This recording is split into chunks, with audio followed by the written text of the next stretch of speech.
5장 1절 이하에 있는 말씀과 굉장히 흡사하게 많이 닮았죠. 제가 한번 읽어보겠습니다. 이사야서 55장 1절에서 3절에 있는 말씀 보면요. 아, 너희 목마른 자들은 누구든지 물들로 나오라. 돈 없는 자도 오라. 너희는 와서 사 먹으라. 정령 와서 돈 없이 값 없이 포도주와 젖을 사라. 어찌하여 너희는 양식이 아닌 것을 위하여 돈을 쓰며 배부르지 않는 것을 위하여 수고하느냐. 내게 열심히 경청하고 좋은 것을 먹어라. 그리하면 너희 혼이 풍요함 가운데 스스로 기뻐하게 하라. 너희 귀를 기울이고 내게 와서 들으라. 그리하면 너희 혼이 살리라. 이 잠언서 말씀과 이사야서 55장 1절 이하에 있는 말씀이 굉장히 많이 닮아 있습니다. 이걸 서로 이제 대조해서 살펴보면은요. 목마른 자들은, 그러니까 이사야서에 나와 있는 목마른 자들이 누구냐면은 지혜를 얻기 원하는 자들입니다. 명철을 배우기 원하고 지혜를 얻기 원하는 자들, 그러니까 목마른 자들이라고 표현하고 있습니다. 그래서 이런 자들이 주께로 나오게 되는 그런 모습을 그리고 있는데요. 예수 그리스도 앞에 나오면은 예수님께서 우리에게 영생을 주시지 않습니까? 이제 그 내용과 이 문장의 구조가 굉장히 흡사하고 있어요. 그래서 지혜도 마찬가지로 보면은요, 자기가 집을 짓습니다. 의인화 시켰다고 그랬죠. 지혜를 사람과 같이.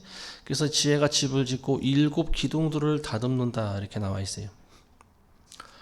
7 기둥을 다듬는다라고 하는 것은 뭐냐면은 완벽한, 그러니까 완전한 집을 짓는다라고 하는 의미죠. 7이라고 하는 숫자가 완전수지 않습니까? 지난 시간에도 잠시 언급했지만 7이라고 하는 숫자가 이제 땅과 하늘의 연합의 숫자라고 볼 수가 있는 거죠. 하늘에는 3이라고 하는 숫자가 계시고 땅에는 4방위, 사왕, 동서남북이 있죠. 그래서 하늘과 땅의 숫자를 합치면은 곧 7이 됩니다. 그래서 7이라고 하는 숫자가 나오는데요. 하나님께서는 이 7이라고 하는 숫자로 그 체계를 삼으신다고 그랬죠. 그래서 7으로 많은 일들을 하고 계시는데요. 그래서 이 7 기둥을 다듬는다라고 하는 것은 뭐냐면은 지혜의 집이 완전한 집이다. 그러니까 지혜가 있지 않고서는 이러한 7 기둥으로 지어진 집을 지을 수 없다라고 하는 말입니다. 결국 같은 말인데요. 지혜로 지어진 집이기 때문에 완벽한 집이고, 그리고 7 기둥으로 지어졌기 때문에, 그리고 이거는 지혜로서만 지을 수 있는 것이다. 이게 무슨 말이냐면은 이제 우리 인간들에게 주는 완전한 지혜를 줄 수 있는 그 집이 바로 지혜라고 하는 거죠. 우리에게 줄 수 있는 완전한 지혜는 영생의 지혜입니다. 영원한 생명을 주는 지혜죠. 아무리 이 세상에서 우리가 잘 먹고 잘 살아도 그건 진정한 지혜가 아니죠. 그래서 이러한 완벽한 지혜라고 하는 것은 영원한 생명에 이르게 하는 지혜인데, 이거는 우리가 배워야만이 가질 수 있는 거라고 하는 거예요. 굳이 배우지 않아도 우리 인간들에겐 지혜라고 하는 것이 있습니다. 그래서 우리가 어떻게 이 세상을 살아갈 수 있을지 나름대로 지혜가 다 어느 정도는 있어요. 근데 영생에 이르게 하는 지혜는 오직 예수 그리스도를 통해서만 우리가 배울 수 있다라고 하는 거죠.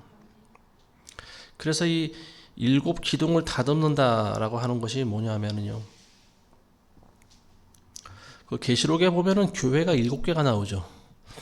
그러니까 이 7 교회, 그 당시 교회가 7개만 있었을까요?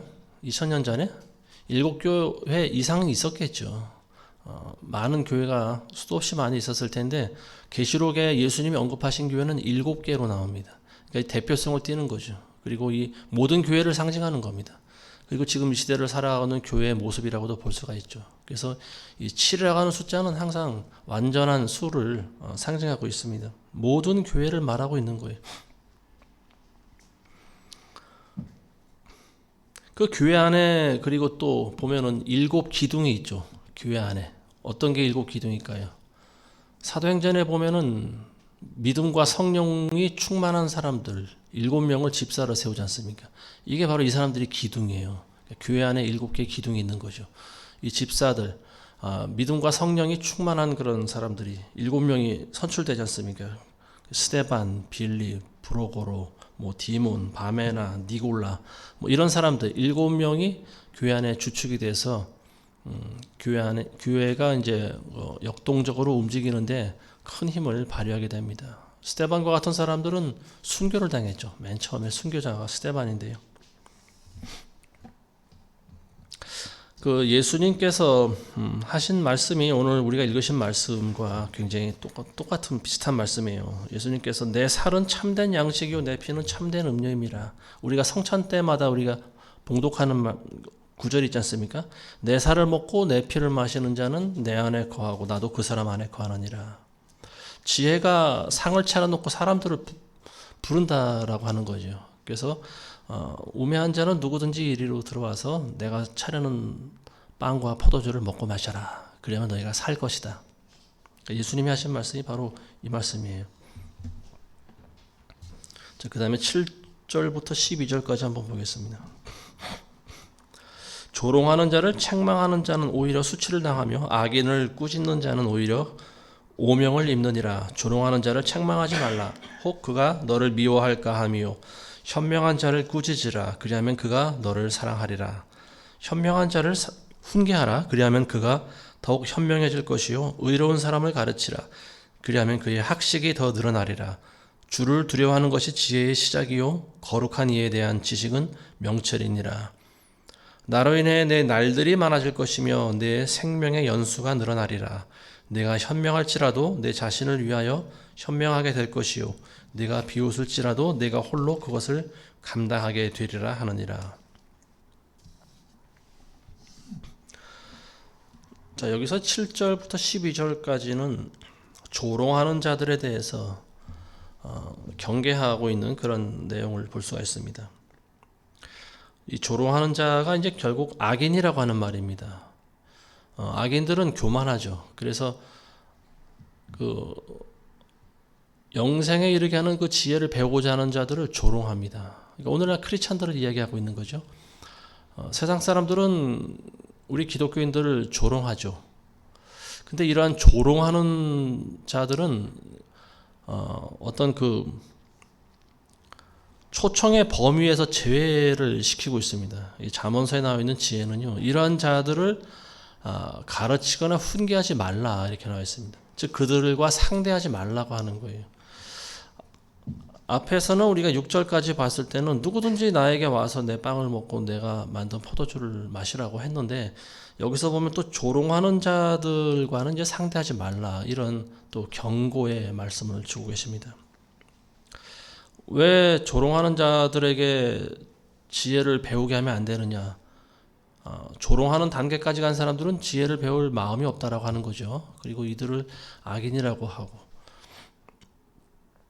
단순히 어리석은 자들은 자기 안에 어리석음이 있다라고 하는 것을 아는 사람들이죠. 그래서 이런 사람들은 지혜의 어떤 초대를 받아서 그가 가르치는 말씀들을 듣습니다. 그러면 하늘의 지혜를 선물로 받겠죠. 근데 조롱하는 사람들은 애초에 그럴 마음이 없는 사람들이죠. 그러니까 이런 사람들과는 오래 대화하거나 또 그를 설득하거나 훈계하거나 꾸짖거나 이런 일들을 하지 말라고 하는 거예요. 영적으로 교만한 사람들은 예수님도 조롱하죠. 서기관과 바리새인들과 같은 사람들. 그러니까 스스로 많은 학식과 지혜가 있다고 하는 사람들은 영생에 이르게 하는 지혜를 배우지 않습니다. 예수님으로부터 나오는 모든 말씀이 영이고 생명이잖아요. 근데 그 말씀을 들어야 사는데 사람들은 그 말씀을 잘 듣기를 싫어합니다. 그래서 이런 사람들은 이제 성경에서는 지혜가 없는 어리석은 자들이다. 그리고 이런 사람들은 교만한 자들이다. 이런 사람들과는 상대하지 말라고 하는 거예요. 그런 사람들을 가르치다 보면 오히려 당사자가 해를 입을 수 있다라고 하는 말입니다. 그래서 이런 조롱하는 자들보다는 차라리 현명한 자들을 꾸짖고 그를 훈계하라고 하는 거예요. 현명한 자는 지혜로운 자를 이야기하는 거죠. 영생에 이르게 하는 지혜가 없더라도 자기를 살리는 길이 어떤 것인가를 아는 사람을 우리가 지혜로운 자다 이렇게 보고 있습니다. 이런 지혜 있는 자들은 쓴소리를 마다하지 않아요. 그러니까 진정으로 지혜 있는 자가 어떤 자인가를 우리가 알아야 되는데요. 여기서 말하고 있는 지혜로운 자는 곧 겸손한 자라고 하는 거예요. 겸손한 자들은 예수님의 입에서 나오는 모든 말씀을 다 받아 먹습니다. 근데 자기가 스스로 지혜 있다고 하는 사람들은 예수님의 말씀을 듣지 않는 경우가 있어요. 그리고 이런 사람들을 오히려 예수님 믿는 사람들을 조롱을 합니다. 그래서 이러한 조롱하는 자들보다는 차라리 지혜로운 사람을 꾸짖고 가르치는 것이 더 낫다라고 하는 거예요. 요한복음에 보면 3장에 그 유대인의 관원이 한 명이 예수님을 찾아오지 않습니까? 밤에 몰래 찾아오는데 니고데모라고 하는 사람이죠. 여러분들 잘 아시는 내용인데요.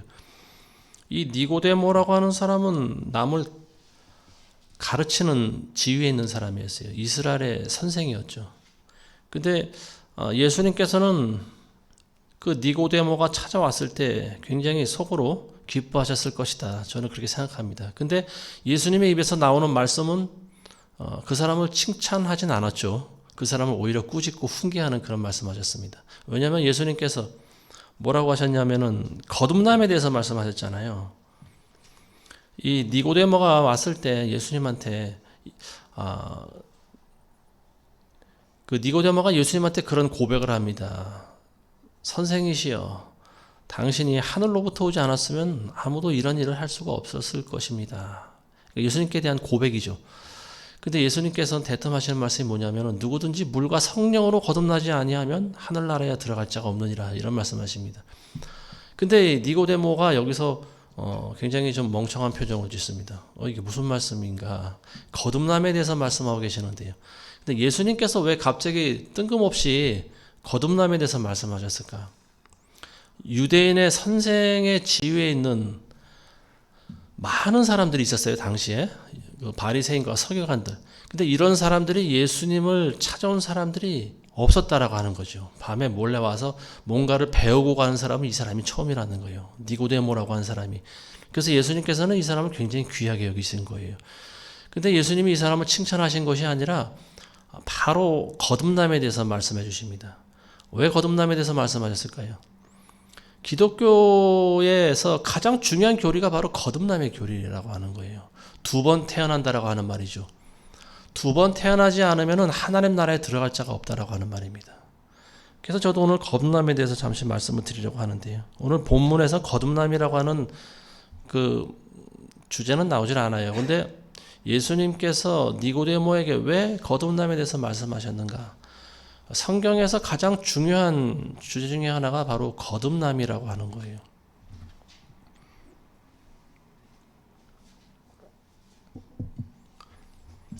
성경에서 가장 중요한 것이 구원이지 않습니까? 우리 인간이 어떻게 해야 구원받을 수 있는가?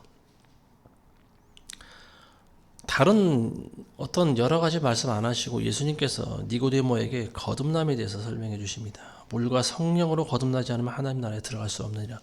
근데 니고데모가 무슨 말인지 모르죠. 거듭난다라고 하는 말이 무엇일까? 어떻게 사람이 2번 태어날 수 있겠습니까? 이렇게 물어보죠. 그러니까 예수님께서 꾸짖습니다. 너는 이스라엘의 선생이면서 그 정도도 모르느냐? 그만한 것도 모르느냐? 예수님께 책망을 받습니다. 물과 성령으로 태어난다라고 하는 것이 정확하게 여러분들 아셔야 됩니다.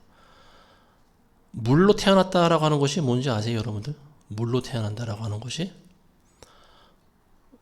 물과 성령으로 태어나야 된다라고 하는 것은 2번 태어난다라고 하는 말입니다. 그러니까 여러분들은 이미 한 번 물로 태어나신 거예요. 그게 뭐냐면 육으로 난 걸 물로 태어난 것이다라고 이야기하고 있습니다. 요한복음에 보시면은요, 물과 성령으로 나지 아니하면 하나님 나라에 갈 수 없느니라 하고 그 뒤에 뭐라고 하시냐면은 육으로 난 것은 육이요, 그리고 영으로 난 것은 영이니라, 이런 말씀하세요. 그러니까 물로 태어났다라고 하는 것은 육으로 태어났다라고 하는 말입니다. 여러분들이 모태에서 처음 육신적인 그 태어난 것을 물로 태어났다, 이렇게 성경은 예수님께서 말씀하고 계세요. 근데 왜 육과 물과 무슨 상관이 있을까? 왜 육으로 태어난 것을 예수님께서 왜 굳이 물로 태어났다라고 말씀하셨을까? 여기에도 보면은요, 놀라운 비밀이 숨겨져 있어요. 우리 인간의 신체가 70%가 물로 구성되어 있습니다. 그리고 우리 인간이 태어날 때 어떻게 태어나요? 물 속에 잠겨 있었죠. 이 어린아이가 모태 속에 양수 속에 잠겨 있습니다. 양수가 이 어린아이를 감싸고 있는 거예요. 그러니까 어린아이는 물 속에서 태를 통해서 영양분과 산소를 공급받고 살아갑니다.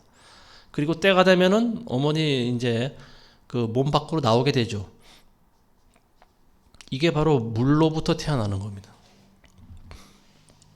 근데 이 인간의 출생은요, 이 세상의 출생과도 흡사하게 닮아 있어요. 이 땅이 어떻게 만들어졌는지를 성경은 창세기에 밝히고 있지 않습니까?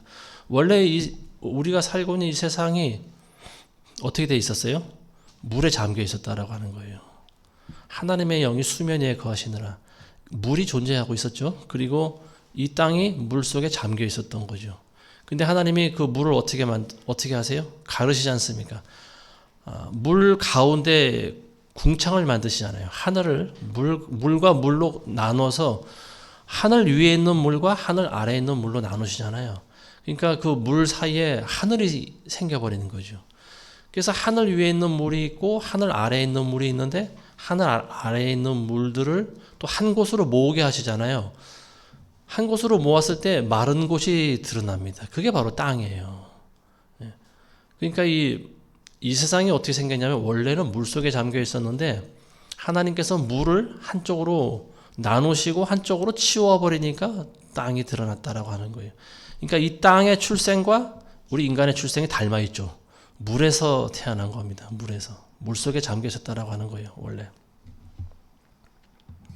다른 말로 이걸 우리가 물에서 건짐을 받았다 이렇게 볼 수가 있는 거죠. 물에서 건짐을 받았다 하면 여러분들 누가 생각나세요? 출애굽기에 나오는 모세라고 하는 사람이 있죠. 모세의 이름이 뭐냐면은 물에서 건짐을 받았다라고 하는 말입니다. 그런 뜻을 가지고 있어요. 이 모세는 자기 이름과 같은 일생을 살아갑니다. 태어날 때 얼마 안 있다가 그 갈대 상자에 담겨지 않습니까? 갈대 바구니에서. 그래서 이 어린아이가 이제 물 위에 뜨게 되는데요. 근데 이제 그걸 애굽의 공주가 발견하고 데려다가 자기 양자로 키웁니다. 그래서 아이 이름을 모세로 짓는 거예요. 물에서 건졌다라고 하는 말입니다. 우리 인간의 출생 자체가 물에서 건짐을 받은 거예요. 그리고 이 땅도 물로부터 마른 곳이 드러나면서 그러니까 물로부터 사실은 태어났다라고도 볼 수가 있는 거죠. 그리고 이 모세가 자기도 물에서 건짐을 받았지만 모세 사역을 보면은 이스라엘 백성들을 어떻게 해요? 홍해 바다를 건너게 합니다. 이게 바로 물에서 백성들을 건지는 거예요. 그래서 하나님께서는 그 사람의 이름을 통해서 굉장히 놀라운 일을 행하십니다. 본인도 그런 일생을 살아가고 그리고 많은 백성들을 물에서 건져내는 그 역할을 감당하게 되는 거예요. 홍해 바다를 건널 때 그게 곧 침례죠. 그죠? 영적인 침례죠. 그래서 죄악된 애굽 땅에서 홍해 바다를 건너서 이제 광야로 들어가게 되는 거죠. 이게 두 번 태어나는 겁니다. 모태에서 한 번 태어나고 그리고 영으로 태어나는 거예요. 두 번 태어나는 거예요. 그래서 이렇게 두 번 태어나지 않으면 하늘나라에 들어갈 수 있는 자들이 없다라고 하는 말입니다. 이게 바로 거듭남이라고 하는 거예요. 이 모세라고 하는 인물은 구약에서 예수 그리스도를 대표하는 인물이죠. 그래서 모세를 통하지 않고서는 모세의 말에 순종하지 않고서는 구원받지를 못하는 거예요. 이스라엘 백성들이 모세의 말에 순종하지 않으면 더 어떻게 됐어요? 다 죽임을 당했어요. 하나님께서는 백성들이 모세의 말에 순종하기를 기뻐하셨습니다. 그래서 모세에게 대적하던 자들마다 대표적으로 고라 일당 같은 사람들 바로 하나님께서는 지옥으로 보내버리지 않습니까? 그러니까 구약에 있어서 그 시대에 모세라고 하는 인물은 아주 절대적인 인물이었어요. 자, 구약에서 모세가 이스라엘 백성들의 구원을 책임지고 있었다라고 하면은 신약에 와서는 예수 그리스도죠. 이게 바로 실체입니다. 구약의 모세는 예수님의 그림자와 같은 그리고 거울로 본 비춰진 그런 모습이었어요. 예표였다라고 하는 거예요. 근데 바로 예수님이 실체라고 하는 겁니다. 그래서 예수님께서 거듭남에 대해서 니고데모에게 그 비밀을 가르쳐 주신 거예요. 사람이 두 번 태어나야 된다. 과거에 이스라엘 백성들도 두 번 태어났었다라고 하는 거죠. 근데 그거는 이제 신약의 그림자였고 지금은 예수 그리스도를 통해서 거듭날 수가 있다라고 하는 겁니다. 이스라엘의 대다수 백성들이 홍해 바다를 건너왔음에도 불구하고 어떻게 됐어요? 광야에서 다 죽어서 엎어졌다. 성경은 그렇게 기록하고 있지 않습니까? 그래서 예수님을 통해서 이제 우리가 구원을 받을 수 있는데 그것도 역시 마찬가지로 우리가 영으로 거듭나야 된다라고 하는 말입니다. 다시 한번 정리해서 말씀드리면 거듭난다라고 하는 것은 두 번 태어나는 것을 말하고 그리고 물과 성령으로 태어나는 것은 물은 육신으로 태어나고 그리고 영은 영으로 거듭난다. 영으로 태어난다. 성령으로 나야 된다라고 하는 거죠. 성령으로 난 것이 어떤 것인지 그 정확하게 실체를 말할 수는 없습니다. 근데 우리가 예수 그리스도를 믿을 때 성령께서 뭔가 알 수 없는 우리가 깨닫지 못하고 알 수 없는 영역에서 일을 하신다는 거예요. 우리를 정확하게 그건 알 수 없습니다. 근데 여기서 믿는다라고 하는 것을 여러분들이 잘 아셔야 돼요. 머리로 믿는 믿음을 이야기하고 있지 않습니다. 성경은 마음으로 믿어야 된다라고 하는 거예요. 그래서 바울이 로마서 10장 10절에 보면은 마음으로 믿어 의에 이르고 입으로 시인하여 구원에 이르느니라. 이게 뭐냐면 거듭남에 대해서 이야기하고 있는 거예요. 마음으로 먼저 믿어야 된다라고 하는 거예요. 머리로 믿는 믿음은 믿음이라고 하지 않습니다. 그러니까 지식적인 믿음이죠. 제 경우를 보면 그래요. 예전에 어릴 때부터 교회를 다녔지만 마음으로 믿지는 않았던 것 같아요. 근데 그 마음으로 언제 마음으로 믿었냐? 성령의 역사가 나중에 일어나게 됐다라고 하는 거죠. 예전에는 머리로 아는 지식은 있었는데 어떤 성령의 역사를 체험을 못했어요. 그리고 하나님이 살아계신다라고 하는 것이 믿어지질 않았어요. 왜냐하면 예수님을 믿고 교회를 다녔지만 집에 와서는 제사를 지냈기 때문에 그래요. 예수님을 믿는다라고 하는 사람이 어떻게 우상에게 절할 수가 있습니까? 그건 절대로 있을 수가 없는 일이죠. 마음으로 믿는다라고 하는 것과 머리로 믿는 것하고는 천지 차이가 있다라고 하는 것을 우리가 알아야 됩니다. 2000년 전에 예수님 당시에 마음으로 믿는다라고 하는 것은 예수님을 내 전적인 구세주로 인정한다라고 하는 말이에요. 그리고 마음으로 믿는 사람들에게 입으로 고백을 하게 합니다. 근데 입으로 고백하는 대상이 누군지는 상관이 없어요. 많은 그리스도인들 앞에서 내가 예수님을 구세주로 영접합니다. 나는 그리스도인이 됐습니다. 이렇게 고백하는 것은 문제가 될 수 없겠죠. 그렇지만 그 당시의 상황을 보면 살벌했잖아요. 그죠? 로마의 권사자들 앞에서 나는 예수님을 내 구주로 모셔드리고 살아가는 그리스도인입니다. 나는 크리스찬입니다. 이렇게 말하면 어떻게 돼요? 바로 잡혀가겠죠. 형장의 이슬로 바로 사라지게 되어 있습니다. 입으로 시인한다라고 하는 것은 뭐냐면요, 행위라고 하는 말이에요. 이건 어떤 율법의 행위가 아니죠. 믿음의 행위라고 하는 거죠. 그러니까 믿음의 고백은 결국은 믿음의 행위를 낳게 된다라고 하는 거예요. 그러니까 야고보서에 있는 말씀과도 일치가 되는 거죠. 그러니까 이제 믿음과 행위에 대해서 자꾸만 사람들이 혼동하고 있는 것 같은데 결국은 같은 겁니다. 믿음이라고 하는 것은 우리가 마음으로 믿는 것을 의미하고 있고요. 그리고 마음의 믿음은 곧 믿음의 행위를 낳게 된다라고 하는 거예요. 믿음의 행위를 하지 않으면서 마음으로 믿기만 한다라고 하는 것은 반쪽짜리 믿음밖에 되질 않는다라고 하는 거죠. 자, 그래서 육신으로 난 것은 육이고 성령으로 난 것이 영이니라. 두 번 태어나는 것, 곧 육으로 한 번 태어나고 영으로 한 번 태어난다라고 하는 거예요. 그러니까 이 영으로 태어나는 것, 정확하게 우리가 언제인지는 알 수 없지만 저는 언제인지 알 수 있을 것 같아요. 왜냐하면은 그때 성령의 세례와 함께 성령의 감동으로 충만한 적이 있었기 때문에 그렇습니다. 난생 처음 한 어떤 그런 성령의 체험, 이때야말로 어떤 성령께서 나에게 역사하시던 때가 아닌가 싶습니다. 근데 제 생각에 맞을 수도 있고 틀릴 수도 있어요. 제가 알지 못하고 느끼지 못하는 때에 성령께서 제 마음을 만지셨을 때가 언제인지는 정확히는 모릅니다. 그렇지만 어쨌든 영으로 태어난 것은 이게 이제 두 번째 태어나는 거예요. 육으로 태어나고, 첫 번째는 육으로 태어나고 우리는 그다음에 영으로 거듭나야 됩니다. 그러니까 이 사람은 두 번 태어나야 되는 거예요. 근데 두 번 태어나지 않는 사람들은 영생에 들어갈 수가 없다라고 하는 거예요. 이게 만고불변의 진리입니다. 그래서 예수님이 하신 말씀이 전부 진리잖아요. 사람이 거듭나지 않으면 하나님 나라에 들어갈 수가 없다라고 하는 거예요. 근데 보면은 많은 경우에 성경에 있는 지식을 알고 있는 분들 가운데서도 두 번 태어나지 않은 사람들이 보면 있는 것 같습니다. 거듭나지 않은 사람들이 있는 것 같아요. 그게 뭐냐면은 지식만 전달하는 거죠. 뭐 누구를 지적해서 좀 안 됐지만 그 불교의 교리를 믿는 그 도울과 같은 사람들, 이런 분들도 또 성경은 지식은 기가 막히게 많이 알고 있지 않습니까? 근데 이런 분들이 하는 강의에 가서 또 많은 크리스찬들이 보면은 또 그분이 하는 강해를 또 듣고 있어요. 지식은 배울 줄 모르지만 영으로 거듭나는 것이 어떤 건지를 배우질 못합니다. 그런 데 가서는. 그리고 본인도 거듭나지 못했어요.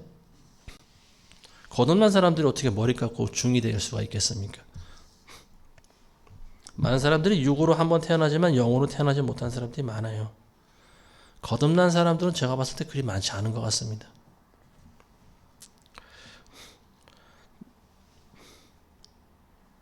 (11절에) 보시면은 나로 인해 내 날들이 많아지며 내 생명의 연수가 늘어나리라. 이게 뭐냐면 곧 영생을 얻는다라고 하는 말입니다. 우리가 이 세상에서 100년, 200년을 산다 하더라도 그것은 의미가 없는 거죠. 그렇지만 이 지혜를 얻으면은 생명의 연수가 늘어난다. 이게 곧 영생을 얻는다라고 하는 말입니다. 자, 12절에 보면은 내가 현명할지라도 내 자신을 위해 현명하게 될 것이요 내가 비웃을지라도 내가 홀로 그것을 감당하게 되리라 하느니라. 지혜를 얻은 사람들은 그 지혜가 결국은 나를 살리는 지혜가 되는 거죠.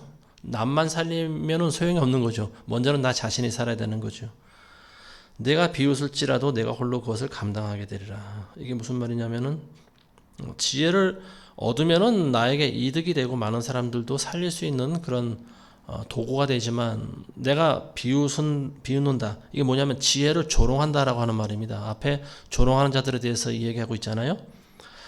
우리가 지혜를 조롱하면은 그 책임은 내가 혼자 감당해야 된다라고 하는 말입니다. 그러니까 지혜를 거부하지 말고 지혜에게 와서 배우라고 하는 말입니다. 마지막으로 이제 13절부터 18절까지 한번 보겠습니다.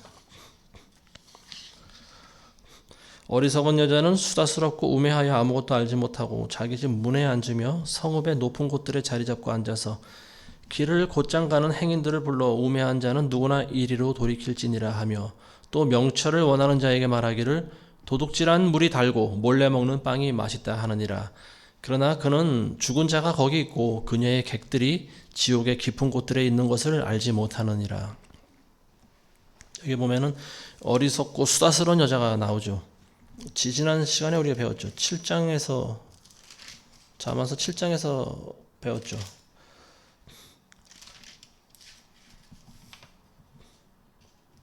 음녀에 대해서 우리가 한번 나눴지 않습니까? 창녀. 많은 남자들이 음녀의 그 꼬임에 빠져서 사망의 길로 걸어갔다라고 하는 것을 이제 우리가 알 수 있는데요. 여기서 말하고 있는 어리석은 여자는 곧 잠언서 7장에 나와 있는 음녀를 이야기하고 있습니다. 그래서 이 음녀가 어리석고 우매한 자들을 유혹하고 그리고 심지어는 명철을 배우기 원하는 자들도 미혹한다 이렇게 나와 있어요. 16절에 보시면은 우매한 자는 누구나 이리로 돌이킬지니라 하며 또 명철을 원하는 자에게 말하기를 도둑질한 물이 달고 몰래 먹는 빵이 맛있다 하느니라. 자, 음녀가 어리석은 자들만 유혹하는 게 아니죠. 명철을 배우기 원하는 자들도 유혹한다라고 하는 말입니다. 어리석은 자들은 그냥 부르면 돼요. 우매한 자들은 나에게로 오라. 그러면은 아름다운 모습을 가지고 있는 음녀가 유혹하면은 많은 남성들이 그냥 보고 달려들어요. 이거 어리석은 자들이죠. 근데 현명한 자들은 한번 생각을 해줘. 갈까 말까 한 번 정도 고민하는 사람들이 있어요. 이게 명철을 원하는 자들입니다. 근데 이런 자들에게는 음녀가 다른 방법을 쓰죠. 도둑질한 물이 달고 몰래 먹는 빵이 맛있다. 그러니까 죄를 죄로 여기지 않게 만들어 버리는 거죠. 이걸 이제 우리가 미혹이라고도 하는 말인 또 할 수가 있는데요. 은밀하게 죄를 짓도록 유혹하는 거예요. 네가 평소에 먹는 빵보다 훔쳐 먹는 빵이 더 맛있어. 한번 먹어봐. 뱀이 하와를 유혹할 때도 이제 이와 비슷한 호기심을 자꾸만 유발하지 않습니까? 우리 언젠가 이제 그런 우리나라에서도 예전에 몰래 먹는 사과가 맛있다. 뭐 이런 영화 제목을 본 것 같아요. 몰래 먹는 사과가 맛있다. 이게 뭐냐면 몰래 짓는 죄가 더 달콤하다. 뭐 이런 내용이죠. 많은 사람들이 은밀하게 음행을 저지르고 있는 것 같습니다. 물론 세상 사람들은 뭐 진리가 없기 때문에 이 사람들은 죄를 짓는 것에 대해서 어떤 양심의 가책을 별로 받지 않는 것 같습니다. 이 오늘날에는 이 음행죄라고 하는 것이 지금 우리나라에서 간통죄라고 하는 것이 없는 걸로 알고 있는데 맞나 모르겠습니다. 간통죄가 없어졌다고 들은 것 같아요. 예전에는 간통죄라고 하는 것이 있어서 어떤 법적인 그런 상대 외에 어떤 유부남과 유부녀와 간통하면은 둘 다 감방 생활을 해야 됩니다. 예전에 이제 그런 경우를 종종 봤는데 요즘엔 그런 것이 없는 것 같아요.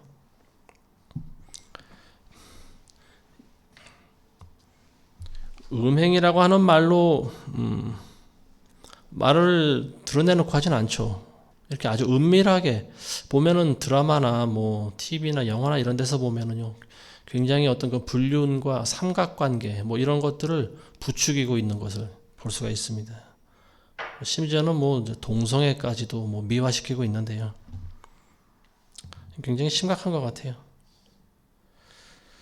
세상 사람들이 짓는 이런 음란한 죄들이야 뭐 어찌 보면 당연한 거라고도 볼 수 있는데 문제는 그리스도인이라고 불리는 사람들조차 그런 죄를 짓고 있다라고 하는 거예요.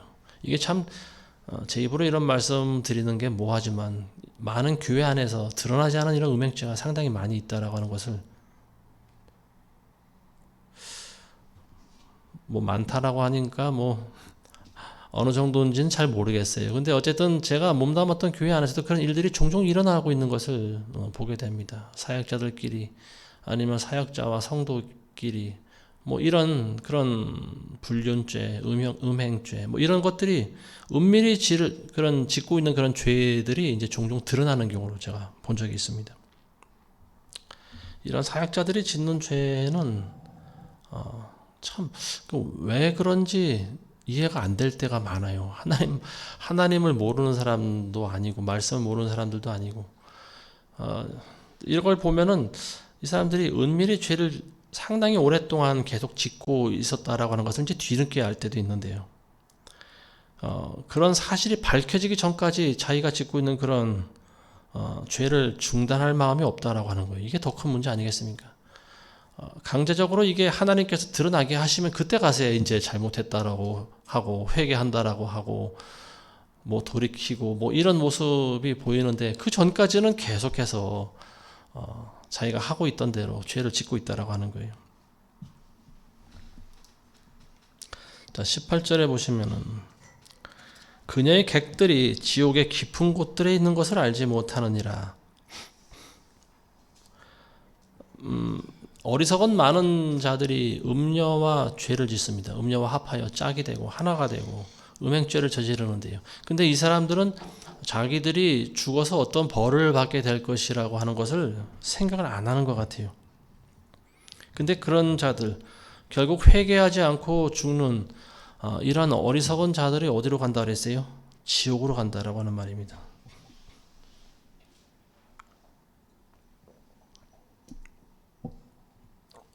크리스찬이라고 하는 사람들도 왜 이러한 음행죄를 계속 짓고 있을까? 참 그게 의아한 거예요. 결국은 눈에 보이지 않는 하나님의 말씀보다는 눈에 보이는 이 선악과 따먹는 것이 더 좋다라고 하는 거죠.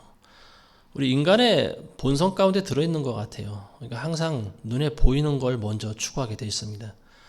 하나님을 모르는 것이 아니에요. 하나님도 알고 하나님이 두려운 것도 알고 다 알아요. 근데 당장 눈에 보이는 선악과를 따먹고 싶어 하는 거예요. 우리 인간의 본성 안에는. 근데 그 선악과를 따먹으면 어떻게 됩니까? 죽는 거예요. 따먹지 말라고 했으면 따먹지 말아야 되는 건데 자기가 죽을 줄 모르고 따먹는 거예요. 결국은 이게 뭐냐면 선악과를 따먹는 사람들은 믿음이 없다라고 하는 거예요. 죄의 맛은 달콤하죠. 근데 그 결과는 씁니다. 영원토록 쓴물을 마시며 살아가야 되는 거예요. 지옥에 대해서 우리가 늘 묵상할 필요가 있습니다. 지옥이라고 하는 것이 얼마나 무서운지를 안다라고 하면은 죄를 지을 마음조차 들지 않는 거예요. 그게 진정한 지옥의 위력 아니겠습니까? 선한 사람이라 할지라도 죄를 지을 수가 있어요. 항상 그런 소지가 있습니다. 근데 지혜로운 사람들은 지옥을 한 번쯤 생각을 해봐요. 그래서 나를 죄로부터 멀리 분리시켜 놓습니다. 이게 지혜로운 사람이죠. 근데 지옥이 있는 줄도 모르고 또 있다고는 하나 내가 설마 지옥에 가겠어? 그리고 요즘 교회에서 많이 배웠던 교리 자체가 또 많은 사람들 지옥으로 끌고 가고 있어요. 이게 뭐냐면 한 번 받은 구원이 영원한 구원이라고 가르치기 때문에 그렇습니다. 나는 이미 구원 받았는데 나는 이미 예수님 알고 나는 성령도 체험했어. 그리고 나는 지금 비록 죄는 짓고 있지만 언젠가는 회개하면 되지 않을까. 뭐 이런 생각을 하고 있는 사람이 있어요. 근데 이런 사람들이 그 죄가 드러나지 않으면 끝까지 갈 가능성이 많습니다. 그 죄를 끝까지 회개하지 않는 거예요. 항상 어떤 문제가 터져야, 그러니까 하나님께서는 그 문제를 드러나게 하는 것도 하나님의 은혜라고 봅니다. 이게 드러나지 않으면요, 이 사람은 회개하지 않고 그대로 지옥으로 들어갑니다. 지옥으로 가면서 뒤늦게 후회하겠죠. 내가 빨리 회개할 걸. 내가 빨리 돌이킬 걸. 근데 이미 그때는 너무 늦은 거예요. 많은 음녀를 따랐던 그 고객들, 음녀의 고객들, 창녀의 고객들이죠. 이 사람들이 어디 가 있는가 하면 다 지옥 깊은 곳에 들어가 있다라고 하는 거예요. 지옥은 이 땅 깊숙한 곳에 존재하죠. 자, 오늘 말씀 맺겠습니다. 오늘 말씀 정리하면은요, 지혜라고 하는 것은 오늘도 많은 사람들을 자기 집으로 초청한다라고 하는 거예요. 근데 그 지혜 초대를 받고 가서 지혜를 배우면은 영원한 생명으로 들어갈 수 있다라고 하는 거죠. 근데 그 지혜가 많은 사람들이 다니는 넓은 길에서 그리고 높은 곳에 집을 짓고 모든 사람들이 다 볼 수 있도록 와서 돈 안 받을 테니 와서 지혜를 배워라. 나를 배우고 가라. 이렇게 외쳐도 많은 사람들이 오지 않는다라고 하는 거예요. 그래서 이 지혜의 초대를 거부하는 자들은 곧 영원한 지옥으로 들어간다라고 하는 거죠. 그래서 이 지혜가 짓는 집, 7기둥으로 세워진 집은 곧 교회를 말하는 것일 수도 있고요. 그리고 우리를 영원한 생명으로 인도하는 영생, 곧 그리스도, 예수 그리스도 아니라고도 볼 수가 있습니다. 아무쪼록 이 말씀 듣는 모든 분들 영원한 생명으로 인도하는 지혜가 모두에게 임하시기를 주님의 이름으로 축원합니다. 기도하겠습니다. 하나님 아버지 감사합니다. 오늘도 지혜 말씀을 통하여서 지혜가 오늘도 많은 자들을 부르고 있다라고 하는 것을 배웠습니다. 그러나 우리는 과거에 모두가 다 죄인이었고 그리스도인들을 조롱하는 그런 입장에 서 있던 자들이었습니다. 그렇지만 하나님의 은혜가 임하여서 우리가 회개하게 하시고 또 우리를 영원한 영생의 길로 인도하게 하신 하나님의 은혜가 너무나 귀하고 값집니다. 아버지, 우리가 알고 있는 이 지혜를 우리만 알게 하지 마시고 또 우리의 입을 통하여서 우리의 행동을 통하여서 또 주변에 있는 많은 영혼들이 그들도 같이 지혜를 배울 수 있도록 인도하여 주시옵소서. 예수님의 이름으로 기도합니다. 아멘.